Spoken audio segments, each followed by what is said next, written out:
Thank you very much for listening to this week's talk. As we enter the week, the final week of the last days of the Aseret Yemei Teshuvah, the 10 days of Teshuvah, and we have Yom Kippur Wednesday night, Thursday, and then short break on Friday, and we go into Shabbos, and we will read the Sedra of Haazinu. And I think that, as always, we're able to collect the themes and the resonances of the way it falls out this particular year, and hear and see things that are unique to this year as we navigate the challenges of our times, as we dedicate our learning for the safe and speedy release of all of the hostages in Gaza and the safety and success of all of the soldiers in the IDF as they continue their heroic missions to protect the land of Israel, the people of Israel, wherever they are. And may Hashem bless them and ensure their safety and success. And so, first of all, just a few ideas and themes that we can focus on as we approach the unique day in our calendar of unique days, of many unique days, of Yom Kippur. First of all, to pay attention to the fact that in the Torah it is referred to as Yom HaKippurim, which is the plural form. And there are many aspects of the day of Yom Kippur that, as we call it, that are dual in nature. So I think that we've got the duality of the physical and spiritual aspects of Yom Kippur. It is a day of great spiritual focus, yet we access it through denying ourselves certain physical activities that are part of our daily lives. And in this way, we are balancing, we are focusing in a way that we don't do it on other days. We are focusing on that two pieces of a jigsaw puzzle of the kind of creations that we are. As human beings, we have a very physical form with the demands that it puts on us in our daily lives, yet we are blessed with a neshama, that divine spark of a part of Hashem inside us that pulls in a very different direction. And most of the rest of the year, the physical aspect makes its voice heard very loudly, yet and possibly somewhat drowning out our spiritual, or certainly at loggerheads with our spiritual needs and drives. Yet on Yom Kippur, we push the physical aside, and in this way are somewhat angelic in our daily activities. And it is the voice of the neshama that is able to sing solo on this very unique day. And perhaps that's one of the dual aspects of Yom Kippur. We also, in the avoda, in the special service of the Beit HaMikdash that happened once a year in the Bet Hamikdash, we have the two goats. There's the Seir la Hashem, the goat that is a sacrifice to Hashem, and the Seir la Azazel. So that's another dual aspect of Yom Kippur. And if we are able to think of this fact that on Yom Kippur, one day a year, the Kohen Gadol was allowed into the Kodesh Kodashim, the Holy of Holies, to perform the service and to ask for forgiveness on behalf of the whole of the people of Israel. And this place is also referred to as Lifnai v'Lifnim, which means in the inner recesses. And at the moment, we are not privileged to have the Bet HaMikdash rebuilt, may be rebuilt speedily and in our time, but we are able to reenact this, not at this point of the Kodesh Kodashim, of the actual place where the Kohen Gadol used to go, but we have this aspect of inside Lifnai v'Lifnim. We can go to the deepest point inside ourselves with the gift of this day of Yom Kippur, and it is there that we are going to be able to connect more closely to HaKadosh Baruch Hu than at any other time of year. And this is our gift. And just to pause a moment, because if we've been building up from the beginning of the month of Elul, from the beginning of the month of Tishri, with the Aseret Yemei Teshuvah, and we reach the crescendo with Yom Kippur.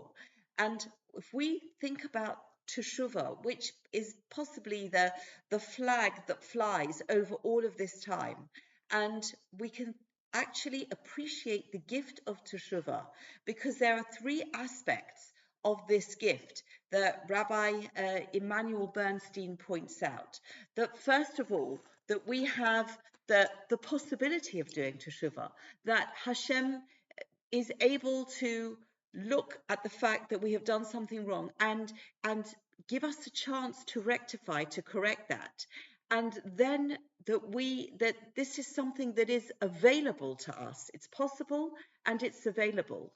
And it's not just, although we are able to do teshuvah throughout the whole year, there is a specific time that is earmarked in the calendar. It is arranged for us to be able to do teshuvah. And although this might sound quite mechanical, that we have an appointment, but it is not mechanical at all. It is structure, and we all need structure. And when we have a structure, when we have a goal to work towards, then as human beings, that brings out the opportunity. And sometimes, if you don't want to do exams, you might begrudgingly admit that that is something that gives you focus and galvanizes you into action in a way that perhaps you wouldn't if you didn't have that sort of spectre of exams holding over you. And so I'm drawing a parallel, that this is our opportunity. This is our opportunity to prepare. This is, on the one hand, something freely available always, yet that specific target, that specific time gives us this incredible opportunity. And when we think as well that we associate the word kapara, this is part of the root of Yom Kippur, Yom HaKippurim, Kaf Pei Resh. And Rashi actually translates this word as wiping away.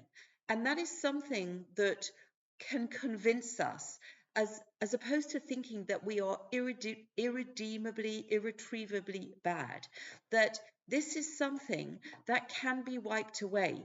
It is something that is on the surface. It is not part of our essence, because when something is woven in, you can't wipe it away. When something is on the surface level, then you are able, with the right cleaning agents, to remove that stain. And teshuvah is the perfect cleaning agent. And so all of these things, as we gather together our thoughts of Yom Kippur, and enable us to access and to really get the best out of this remarkable opportunity. We have 5 special prayers on Yom Kippur. We have Kol Nidre, as Yom Kippur comes in on the evening of Yom Kippur.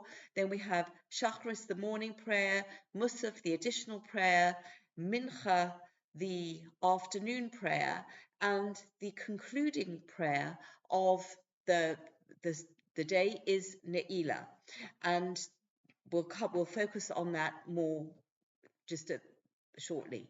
But this idea that this teshuvah is something that is part of our constant rhythm, and this gives us confidence, and part of the idea of the essence being incorruptible. This enables us to say that although we're not going to be arrogant and call ourselves tzaddikim, if we look at the words just before we say Oshamnu, which is the confession vidoy prayer, we say She'ein anu azei ponim ukshei oref, that we are not arrogant, brazen, Ukshay Oref and obstinate, Lomala Fanecha Hashem Lokeinu, to say before you, Hashem our God, Velohei Avosenu, and the God of our fathers, Sadikim Anachnu Velo Chotonu, that we are Sadikim and we haven't sinned. Aval Anachnu V'Avosenu Chotonu, us and our fathers, we have sinned. And the wording, if we look closely, it's not actually saying that we are not tzaddikim. We're saying we're not going to be so arrogant as to say that we are tzaddikim, but we haven't said that we are rashaim. We are phrasing it in this very sensitive way, and it's not precluding the possibility of us actually accessing that highest level of tzaddik, of tzaddikim. And so this is actually something that we also find in the Pirkei Avot section that we read on the Shabbos between Pesach and Rosh Hashanah. And at the beginning, you could argue that we are possibly giving ourselves the actual title of tzaddikim. The beginning of each reading of each chapter, we say, Kol Yisrael yesh lahem chelek la'olam haba. Every person in Israel has a share la'olam haba, towards olam haba. Shenema, as it says, and this is a quote from Yeshayahu, Va'amech kulam tzadikim, Va'amech kulam tzadikim, and your people, all of them are righteous. La'olam yirshu oretz, they shall inherit the land forever. Netze matai, a work of my own hands. Ma'aseh yodai lehispa'er, a work of my own hands that I may be glorified. And so this idea that amech kulam tzadikim, not in actuality always, but in potential. And it is this balance of believing in our innate goodness, in our innate purity, and the fact that whatever we have done and said to sully that, to stain that, is something that we can wipe off with the special tools that we get from Yom Kippur. And just a concluding thought that occurred to me when thinking about this Ne'ilah, the final prayer of Yom Kippur.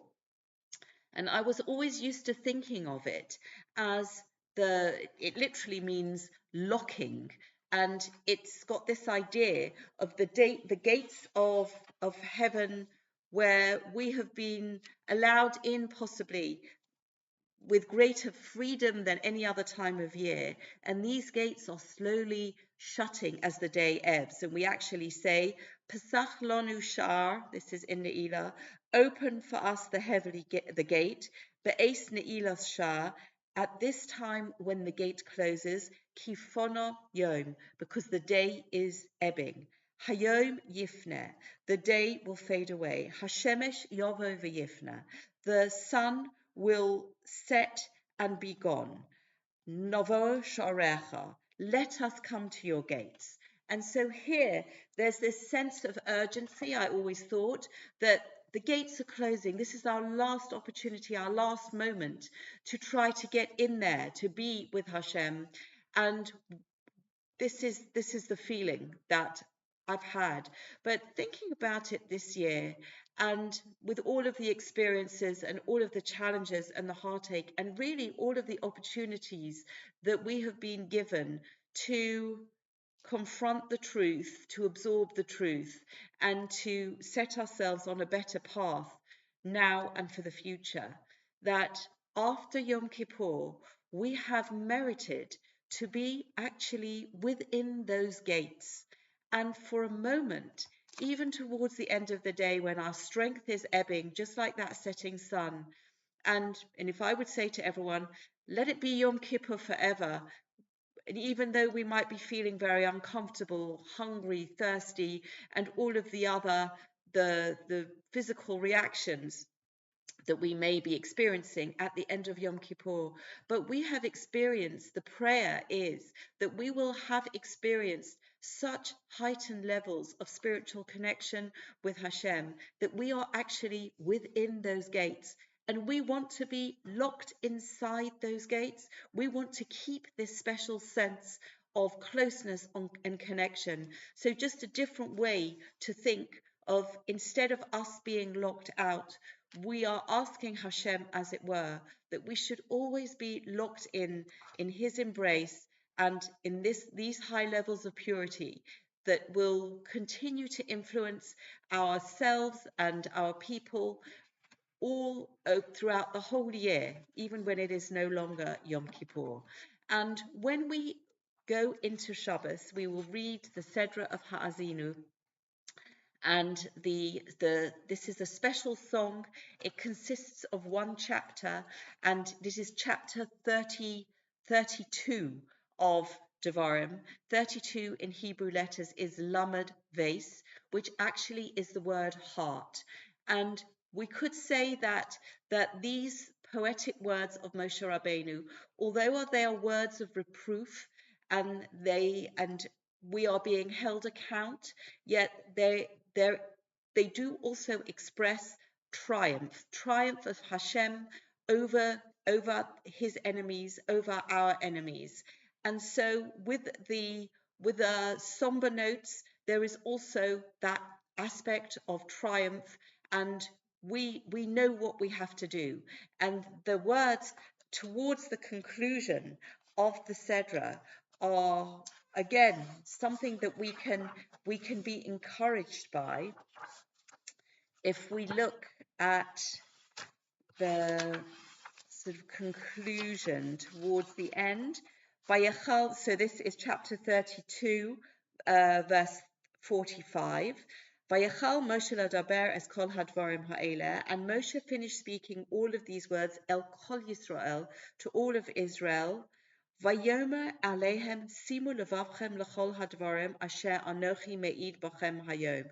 And he said to them, place your hearts, pay attention to all the words that I am bearing witness for you today. Asher tetzavum es benechem lishmor lasos es kol divrei haTorah hazos. That you shall command your children to guard them and to perform them, all the words of this Torah. Ki lo davar reik hu mikem, for it is not an empty thing for you. Ki hu chayehem, it is your life.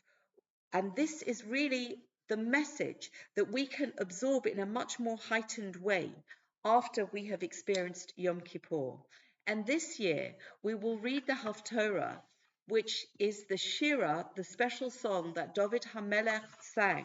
This is in Shmuel Beis, and this talks about his victory. Shmuel Beis, chapter 22, verses 1 to 51. And this is a song of triumph.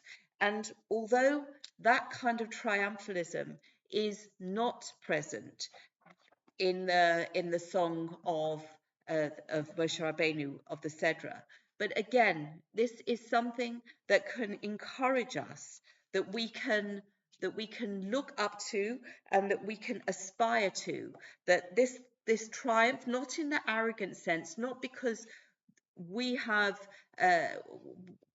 are responsible for our triumph, but our good choice to actually tune into the messages of Elul and Rosh Hashanah, Seres Yemei Teshuvah, and Yom Kippur. Tune into all of these, reach this elevated status, and in this way, in this humble way, we will merit to sing that song of triumph, acknowledging that Hashem, with his miracles and with his kindness, has saved us. Wishing everyone a Gemar v'Chasima Tova, a very good and meaningful period of time from now until Yom Kippur, and then a celebration as we go into Shabbos Haazinu. Thank you very much for listening.